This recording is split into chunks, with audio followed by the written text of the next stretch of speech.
আমি একজন মধ্যবিত্ত পরিবারের সন্তান রে ভাই। আমাদের অহংকার বলতে কিচ্ছু নাই। কি নিয়ে অহংকার করব রে ভাই? না আছে বাবার টাকা, না আছে ক্ষমতা।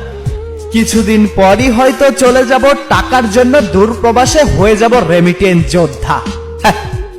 দামি বাইক আর নিজের খেয়াল খুশি মতো চলার অভ্যাস আমাদের না রে ভাই। আমাদের ইনকাম করে নিজে চলতে হয়। তুমি শুনেছ না, দিন আনে দিন খাই। আমি তারই ছেলে রে ভাই। তাই অহংকার আমাদের জন্য নয়। তাই তো বাস্তবতা রয়েছে আমার রক্তের প্রতিটা শিরায় শিরায়। তুমি যখন দামি বাইক নিয়ে ঘোরো সারা বাংলায়, তখন আমরা ভোর 6টায় ঘুম থেকে উঠে কর্মে যাই টাকার প্যারায়। তাই তোমার সাথে আমার তুলনা চলবে না রে ভাই। এই কথাগুলোর মূল্য শুধুমাত্র মধ্যবিত্ত পরিবারের সন্তানরাই বুঝবে রে ভাই।